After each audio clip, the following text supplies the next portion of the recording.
Hello and welcome back to anyone and everyone watching. Today I'm going to be ranking the top 10 best upsets from this past weekend at Daytona. Super Speedway races are always a crowd favorite and my favorite races personally because the drafting aspect allows just about any car to keep up with the leaders and leaves it all to the drivers to make the right moves and stay out of trouble. That being said, every time NASCAR goes to a super speedway, there are bound to be some good underdog stories and potentially even underdog wins. Well, this past week in the Truck and Xfinity races saw the defending winners of Zane Smith and Austin Hill go back-to-back, and the Daytona 500 of course saw Ricky Stenhouse Jr. steal a spotlight with his upset win with JTG Doherty Racing. There were still plenty of other teams and drivers who finished much better than they normally do and may have gone under the radar. So without any further ado, let's get right into the top 10 best upsets from this past weekend at Daytona besides Ricky Stenhouse Jr. Coming in 10th, we have the 13th place finisher from the Xfinity race, Stefan Parsons. Originally, Stefan wasn't even on the entry list, but after Alpha Prime Racing co-owner Cesar Baccarella came down with a stomach flu right before the race, Stefan, who was working in the garage, was tapped to be the fill-in driver. For most of the race, Stefan was pretty far removed from the action, but driving for a relatively small team like Alpha Prime that doesn't likely have the speed to be making passes up front, he ended up doing the right thing. He was climbing up through the field in the closing laps and managed to avoid the big final lap crash to bring home a very respectable finish for the 45 team. Also, I think it's worth mentioning that because Baccarella fell ill after his qualifying run, that means that Stefan's first lap in the car was at the drop of the green flag. He had no practice whatsoever before just hopping in and racing. And although he wasn't scheduled to run this race, he is scheduled to race part-time this season for Alpha Prime just like last year, so hopefully he can back up his great Daytona run with some more top 15s and maybe even another top 10 like he got last year in the fall Bristol race. In the 9th spot is Cody Ware, who drove his number 51 Rick Ware Racing Ford to a 14th place finish in the Daytona 500.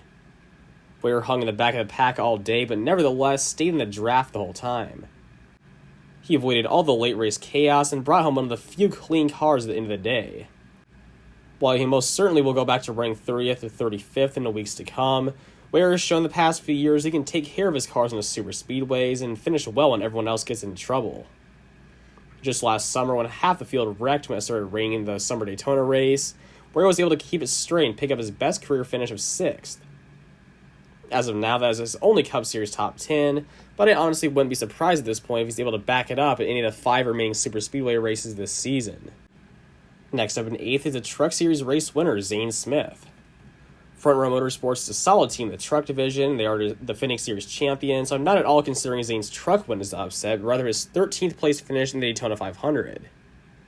Driving the third entry for Front Row, the number 36, Zane was not even guaranteed a spot in the field on Sunday, but after his competition for the spot, Chandler Smith got a pit road speeding penalty and took himself out of contention.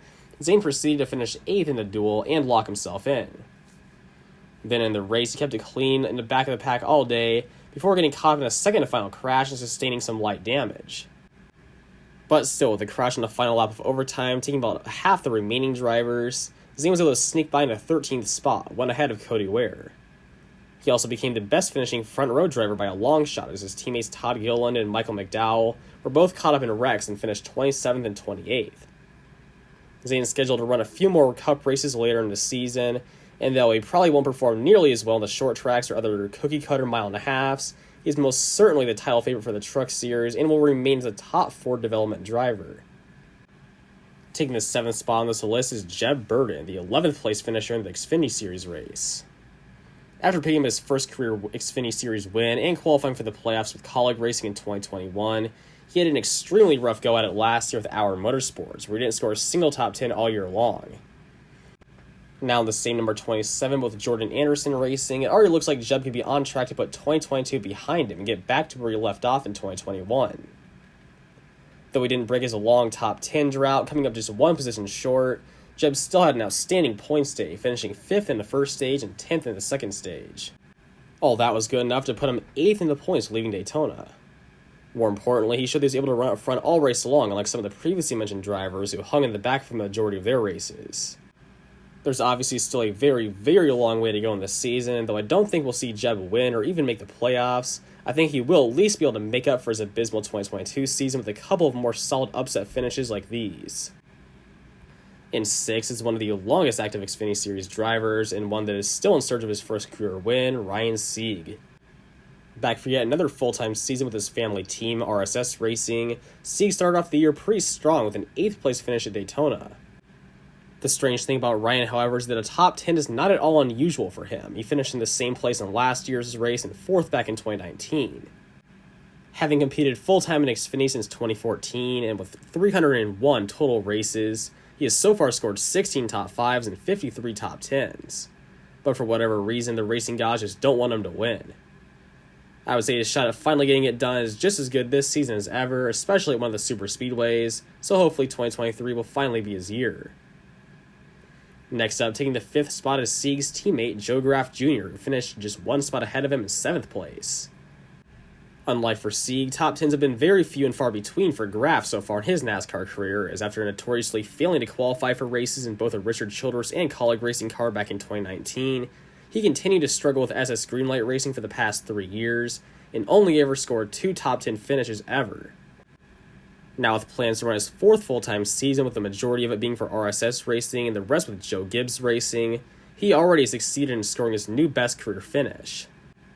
I seriously doubt we'll see Graf win this year, even in the number 19 car based on his previous track record, but if he's able to continue putting together good runs like this past weekend, he could very well prove me wrong.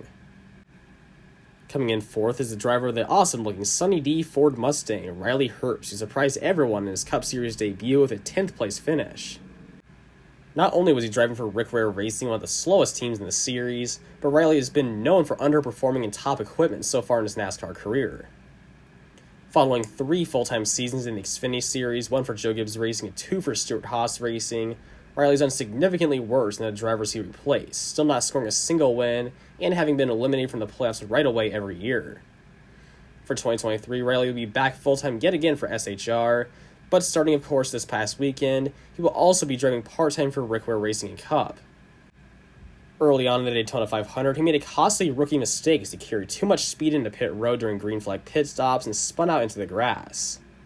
To add insult to injury, NASCAR then hit him with a commitment line violation and forced him to come back into the pits to complete a pass-through penalty. All that resulted in Riley going 2 laps down, but as the cautions kept piling in late in the race, he was able to get back into the lead lap and avoid all the carnage in the closing laps to get a top 10 in his Cup debut. Not only that, but Riley also had a very strong 6th place finish in the Xfinity Series race, so hopefully he'll be able to ride all this momentum into getting his long-awaited first Xfinity Series win later this season. In 3rd place, the driver whose announcement to race in the Daytona 500 made nearly as many headlines as Jimmy Johnson's, and that of course is a motorsports legend, Travis Pastrana. Though Travis has experience in NASCAR, it hadn't been since 2020 that he made his most recent start in the Truck Series, and now since 2013 that he competed full-time in the Xfinity Series. He had also never attempted a Cup Series race whatsoever. So when 2311 Racing of all teams announced that Travis would be driving for them in the Daytona 500, I, along with most of their fans, were completely shocked. To be honest, I thought Travis would be a guaranteed caution, but as it turned out, he had one of the most successful weekends out of anyone. Starting off in the truck race with the Nice Motorsports, Travis was running around middle of the pack all night, but positioned himself in a rather impressive 13th place when the race ended prematurely due to rain. Then, in the Daytona 500, which he wasn't even guaranteed a spot in and had to lock himself in based on his qualifying speed, he overcame an early pit road penalty that trapped him a lap down, and avoided all the late race incidents to finish an insane 11th place. He was possibly even in the position to make a move for the win on the final lap before a push from Eric Almirola sent him spinning in front of the field and ended the race under caution. Still, 2 top 15 finishes with a completely undamaged truck and a mostly intact Cup car is a lot better than most seasoned full-time drivers can say leaving Daytona. In the runner-up spot is Colby Howard, who finished 4th for CR7 Motorsports in the truck race. For Colby, it was the best NASCAR race of his young career, and it was just 1 spot short of the team's best finish as well. Last year, the driver of the number 9 truck, Blaine Perkins, struggled immensely and only recorded a single top 20 all season long, despite running the full schedule. Now Colby, who also struggled last year with only 3 top 10s in his rookie year with McAnally Hilgman Racing, has already achieved far more than Blaine did all of last year. Also, it wasn't like Colby was just in the right place at the right time when the rain fell. Rather, he was up front or at least mid-pack all night long and he led 2 laps. Like many others on this list, though, I don't see Colby being able to replicate this finish anytime soon, as his truck has nowhere near the speed of KBM or the Thor Sport trucks. but that just makes his Daytona race all the more impressive. But before getting to the number one best performance from this past weekend at Daytona from a driver not named Ricky Jr., let's first look at a few honorable mentions. First up is Ryan Blaney, who took his Penske Ford Mustang to an 8th place finish in the Daytona 500. I know what you're probably thinking, how could Ryan Blaney's top 10 possibly be considered an upset if he's driving for the best Ford team? Well, hear me out. At the start of the race, Ryan was absolutely in one of the better cars in the field, but after getting caught up in the first wreck of the day, he sustained heavy damage to the front of his car, and after lots of repairs and the car failing to keep the draft, he fell 2 laps down. However, the string of cautions at the end of the race not only benefited him by giving him his 2 free passes he needed to get back on the lead lap, but they also kept him from ever getting too far back as to get put another lap down. Then, after avoiding the second-to-last crash of the day, he hit Kyle Larson head-on in the final lap crash, and still somehow managed to keep the car rolling to get to the line and be credited with a P8 finish. Out of all the driver performances this weekend, I would argue Blaney's was the most impressive and serves as yet another example of why you never give up in NASCAR. The second and only other honorable mention goes to the driver who absolutely should have made number one on this list if he had driven in a NASCAR race, and that is the Daytona ARCA race winner, Greg Van Alst. I was especially intrigued by the ARCA race this year because other than 2-time ARCA West champion Jesse Love, I'm pretty sure no one else in the field has ever won an ARCA race. Whether it be inexperienced drivers with big teams such as Connor Mozak and LeVar Scott, or veteran drivers with underfunded teams such as Van Alst and Sean Corr, we were basically guaranteed to have a new winner. And the win really couldn't have gone to a more deserving driver, as Van Alst, a self-made owner driver, showed just how much that win meant to him in the post-race interviews. At 41 years old now, Greg competed in ARCA back in 2002, but with no more opportunities, continued racing locally until he started his own ARCA team in 2021. He then ran full-time in 2022, winding up 5th in the final points and holding a best finish of 2nd in the 2021 Winchester race. I would still have to say Jesse Love has the championship on lock with Venturini Motorsports, but now I would not be surprised at all to see Greg pick up another win or two over the course of the season. And now finally, the number one upset finish of the opening Daytona weekend goes to Parker Retzlaff, the 4th place finisher in the Xfinity race. The rookie driver and teammate to Jeb Burton at Jordan Anderson Racing was quick to impress last year when he scored a top 10 at Richmond and one of his select starts with RSS Racing.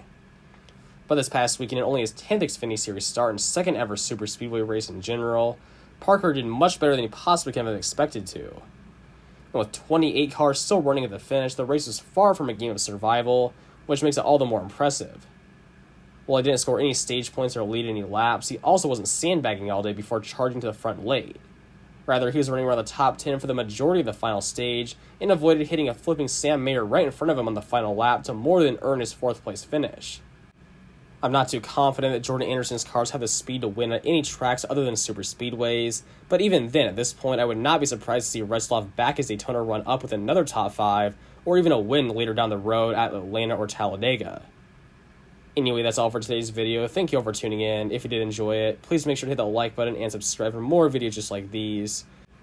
Also, please let me know down in the comments which of these drivers you were most impressed with this past weekend, or if there were any drivers that you think should have been on this list that were not. But yeah, that's all I've got to say, so until next time, peace out.